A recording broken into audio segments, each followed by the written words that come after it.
வணக்க மக்களை, நான் விஜயதரன். கௌரவ பாராளுமன்ற உறுப்பினர் அர்ச்சுனா ராமநாதன் அவர்கள் இன்று மல்லாகம் நீதிமன்றத்துக்கு கொண்டு வரப்பட்டிருக்காங்க. என்ன காரணம்னு பார்த்தீங்கன்னு சொன்னா, உங்களுக்கு எல்லாருக்கும் தெரியும், பெரிய விளான், அதாவது மல்லாகம் பெரிய விளான் பகுதியில கௌரவ பாராளுமன்ற உறுப்பினர் அர்ச்சுனா ராமநாதனுக்கு சொந்தமான ஒரு பூர்வீக காணி இருக்கு. அந்த பூர்வீக காணி நீண்ட நாட்களை துப்புரவு செய்யப்படாமல் இருந்த காரணத்துல உங்களை எல்லாருக்கும் தெரியும் நினைக்கிறேன், கௌரவ பாராளுமன்ற உறுப்பினர் அர்ச்சுனா ராமநாதனுடைய பூர்வீக காணி மீது ஏற்கனவே ஒரு நீதிமன்ற வழக்கு இருக்கு. அதன் அடிப்படையில் நீதிமன்றத்துடைய அனுமதி பெற்று அந்த காணியை துப்புரவு செய்ய முடியும். அதன் அடிப்படையில கௌரவ பாராளுமன்ற உறுப்பினர் அர்ச்சுனா ராமநாதன் அவர்கள் நீதிமன்றத்திட்ட அனுமதி கோரி அனுமதி பெற்று அந்த காணியை துப்புரவு செய்கிற பணியில் ஈடுபட்ட பொழுது அந்த பெரிய விளான் பகுதியைச் சேர்ந்த இன்னொரு தரப்பால அந்த விடயத்துக்கு இடையூறு விளைவிக்கப்பட்டது. அந்த இடையூறு விளைவிக்கப்படும் பொழுது இரண்டு தரப்புக்கும் தகராறு முற்றி போய் ஒரு பெண்மணி கௌரவ பாராளுமன்ற உறுப்பினர் அர்ச்சுனா ராமநாதன் அவர்களை கல்லால் எறிஞ்சிட்டாங்க. அந்த நேரம் கௌரவ பாராளுமன்ற உறுப்பினர் அர்ச்சுனா ராமநாதன் அவர்கள் தன்னுடைய கை துப்பாக்கி, தனக்கு பாதுகாப்புக்கு வழங்கப்பட்ட கை துப்பாக்கியை அந்த பெண்மணிக்கு காட்டி அவரை எச்சரிச்சிருக்காங்க.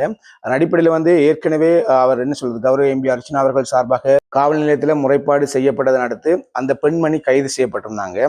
அதுக்கு பிறகு கௌரவ பாராளுமன்ற உறுப்பினர் அர்ச்சுனா ராமநாதன் அவர்கள் காவல் நிலையத்தில் இந்த காணி துப்புரவு செய்கிற பணியில நடந்த பிரச்சனை தொடர்பாக முழுமையான அறிக்கை கொடுக்கறதுக்காக காவல் நிலையம் சென்ற பொழுது அறிக்கை எல்லாத்தையுமே பெற்றுக்கொண்டு உடனடியாகவே காவல்துறை கௌரவ எம்பி அர்ச்சுனா அவர்களை கைது செஞ்சு மல்லாகம் நீதிமன்றத்தில் ஆஜர்படுத்தியிருந்தாங்க. மல்லாகம் நீதிமன்றத்துடைய கௌரவ நீதிமன்ற நீதியரசர் அவருக்கு 2 நாள் விளக்கமறியல் வழங்கியிருந்தாங்க. என்ன காரணம்னு பார்த்தீங்கன்னு சொன்னா, அந்த பெண்மணிக்கு துப்பாக்கி காட்டி மிரட்டியது குற்றம். அதன் அடிப்படையில் அவருடைய துப்பாக்கி, கை துப்பாக்கி, அதாவது கௌரவ எம்பி அர்ச்சுனாவுடைய கை துப்பாக்கியும் பறிமுதல் செய்யப்பட்டது.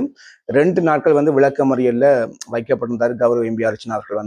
இன்று 29ஆம் தேதி, நேற்று முன்தினம் நடைபெற்ற சம்பவம். அதன் அடிப்படையில் இன்று கௌரவ பாராளுமன்ற உறுப்பினர் அர்ச்சுனா ராமநாதன் அவர்கள் என்ன சொல்றது, மல்லாக நீதிமன்றத்துக்கு அழைத்து வரப்பட்டிருக்காங்க. அது மட்டும் இல்லாம கௌரவ எம்பி அர்ச்சுனா அவர்களை கல்லால் எறிந்த அந்த பெண்மணியும் இன்று என்ன சொல்றது, நீதிமன்றம், அதாவது மல்லாக நீதிமன்றத்துக்கு அழைத்து வரப்பட இருக்காங்க.